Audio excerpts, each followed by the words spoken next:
Hello and welcome to the next edition of the Full Time Little podcast. Today, I'm joined by one of the administrators, Paul Stanley, in quite a difficult circumstance. So, first and foremost, Paul, please can you explain why the Beg Beach training administrators have broken off negotiations with the Spanish bidder? Right. Well, I think up till Christmas, we were pretty positive about everything. We'd got pretty much the nod from the AFL, subject to a couple of things that they were happy. We'd agreed with the council on an assignment of the lease on the stadium. We'd agreed with the college an assignment of the lease on the training ground, and we'd agreed heads of terms with the purchaser. We got confirmation on Christmas Eve that the money had been sent from Spain to the UK solicitors of the purchaser. And we got confirmation immediately after Christmas that money had cleared in their client account and they were ready to complete the deal. Over between Christmas and New Year, things didn't seem to move, and then we got a letter over the weekend, dated the 1st of January, which said that the purchaser wished to pretty much halve their deal, which given things which I think they should have been aware of already. So, for example, Brexit was one of the issues. It's going to be more difficult to bring their European players into the UK. There's like a point system now, but that they should have known all that. That was stuff I knew about in November, December. And also with the government deciding to close football grounds probably till then, at least the end of the season. And I think also with the position the club was in, they had to do revised forecasts on what would happen if they're in League Two next season, and also what's going to happen if they're going to have to run without fans in for a much longer period. So the funding requirement was more, albeit these are all things that perhaps somebody should have thought about at the time, because even the biggest optimists of us didn't think we were going to get back in this season. I don't think. So they decided to change the bid. At that level, the bid would have still worked for us, but there would have been a 15-point penalty. And also, the EFL have the ability, if you're not paying the non-football creditors 25p, they have the ability to not transfer the share. So if they'd have still been happy to transfer the share, there would have been a 15-point deduction. The purchasers came back and said, no, they wanted the 15-point deduction waiving, or they weren't prepared to change their deal. And that's whether that's real or whether that's just them saying it as a get out, I'm not sure. But either way around, that deal just doesn't work. If you can't pay the 25p in the pound to creditors, then there is no way that you can do it. The EFL regulations and insolvency policy doesn't allow them to just waive.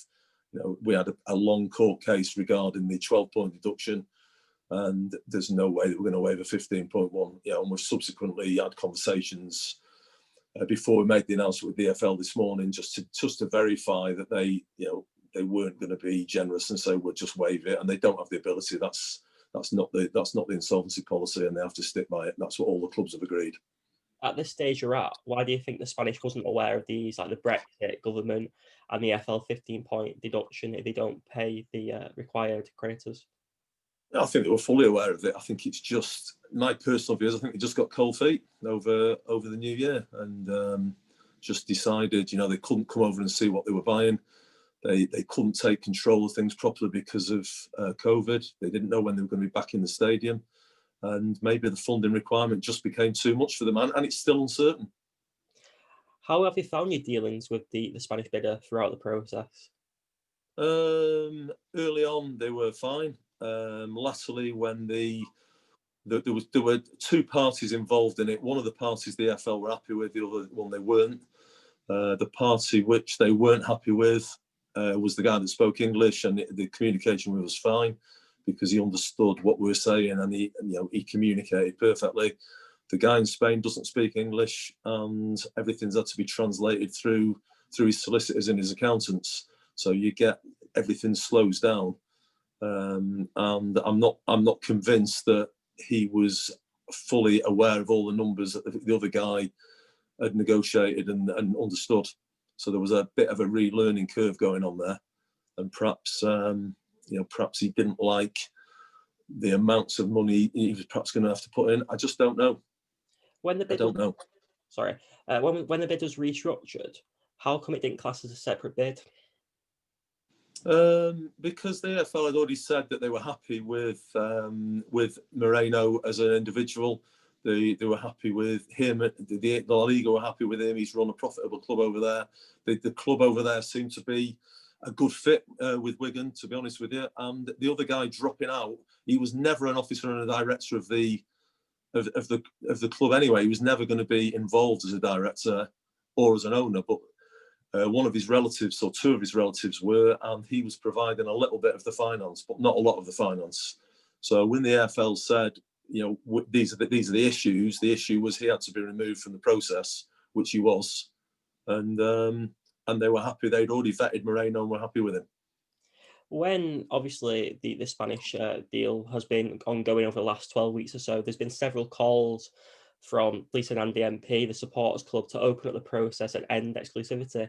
Why don't you reopen the bidding process at an earlier stage? Well, the exclusivity ran out a month, 6 weeks ago. So, this naive idea that you can just open it up. The EFL have spent hours and hours and hours vetting these people. With what happened at the first takeover, or the takeover before we were appointed, there was calls then that the EFL hadn't done their job properly. They were getting criticised for that. They obviously have to do a thorough job on it. They're willing to want to look at one purchaser at a time. So this idea of just opening it up and throwing 20 names into the EFL and saying, are any of these suitable? They haven't got the resource to deal with it, and that's not how it works. That's an understandable answer. And what is the legal process now to end the period of exclusivity? No, well, there hasn't been a period of exclusivity. The period of exclusivity ended. My apologies. Yeah. So in terms of, as far as we're concerned, we've stopped having conversations with them. So we will now be going out to the people that are out there who may want to put a bid in. Are there any other interested parties? And if so, are they credible options? I don't know at this stage. There's lots of people who've told me that they're interested. There are lots of people that weren't interested, but the second that we announced that we'd done a deal with the Spanish people, suddenly announced that they had been interested. It's a strange world, football. There's massive publicity, and there's I think we've dealt with well over 100 people, and some of those people are were no way credible, but they just want their day in the sun to be able to tell the world that they nearly bought Wigan Athletic. So those people obviously need filtering out. I think there are still people that are interested, but we will find out over the next day or so. What are the steps that you'll be personally taking with the fellow administrators to find another buyer? Well, we're going to get back to everybody that's been interested in the past. So I think, I don't know how many of those that ended up in the process, but maybe, I don't know if there's 20 or 30 of them or something like that. And to say, well, if you're still interested and you can show us you've got the money and you can put a deposit forward, but it's not going to be a long-term, negotiating with people for weeks and weeks. It's got to be something. We haven't really got that sort of time, and we can't be sitting there waiting for a result from the EFL for 8 weeks. What sort of bid will you be looking at? Well, I think the bid's got to be around 3 million and a 10% deposit. I think it's got to be that sort of number. How much money is left at the club, and how long will it last? The money that's left is enough probably for a few weeks. No more than that. Will players now need to be sold in the January transfer window? I'm not aware that there's been any bids for any players for money. I mean, if you look at the last transfer window, other than Wigan players and the 2 players that went from Brentford, Benrahma and Watkins, who were clearly a different type of player that went to top Premier League players and start every week. Other than the Wigan players, I don't think there was hardly any players moved certainly in League One and League Two. All the players that moved went for free transfers and loan deals. So, have we got any players there that Championship clubs would be interested in? Possibly, but I've not had any offers for any. If a bid does come in, will your hands be tied, given the situation we're now in? Well, we've just got to discuss it with Liam and Gregor and see what their view is, and we've got to take a view. First of the survival of the club, but at the same time we've got to balance that out with the team. Do Wigan Athletic have any oncoming debts or creditors to pay?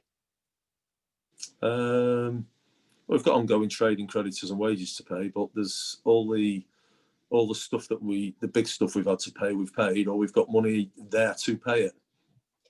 What is the probability of Wigan Athletic being liquidated? I can't answer that. It's not, I don't think it's a probability question, to be honest with you. Is it quite concerning that you now have to start the process from scratch again, especially considering how long the EFL process took with the Spanish bidders? Well, we won't be starting from scratch because we already know who the interested parties that said they were interested are. Some of those people have been quite vocal since the Spanish people came involved. So if they come forward now, they already know. All the people that we're going to be talking to have already been in the data room. They've already seen all the information. They need a bit of an update in terms of where the financials are, but nothing's really changed that dramatically. Are you optimistic about finding a buyer? I'm optimistic that there's going to be people coming forward. Whether we can get it through in time, I don't know. Is the answer. I'm a bit shell shocked at the minute. We've been in there for 6 months. It's been pretty full on. There's not really been a day off. I've not really even had a Christmas break with it, to be honest with you. So I'm a little bit shell shocked by what's happened over the last day or so, because I built myself up for. I couldn't see any reason why, once the money moved, which was always a concern, I couldn't see any reason once the money moved why there was going to be an issue. Have you got genuine concerns that, say, if a bidder does offer the right amount of money to buy the football club, that the finances that the club have may run out before they are approved by the EFL? Well, we got a grant last month. The running costs are now much lower, obviously, than they were when we were in the Championship or at the start of League One. So, we have got some money there. It really comes down to, if the supporters club are involved, that might be something which helps, because I'm aware they've got, they would have funding and probably would be a popular choice with the EFL. Because there are rules in there that allow them to be involved in bids if they want. But it's none of it's in my control, unfortunately. I can only do my job and introduce people, and if people agree to things and put money up, the Spanish people have invested a deposit at the start. They've invested a lot of money in legal and accounting fees to get to where they've got to. They've not been doing it all themselves. They've been employing professionals in Spain, professionals in Manchester. So they've invested a lot of money in this. So it's not like they've been time wasting from day one with an agenda of time wasting. They wouldn't have sent the money. They wouldn't have read all the legal documents and got ready to sign them if they weren't keen. And I don't know what it is that spooked them at the 11th hour, but whatever it is has cost them a lot of money.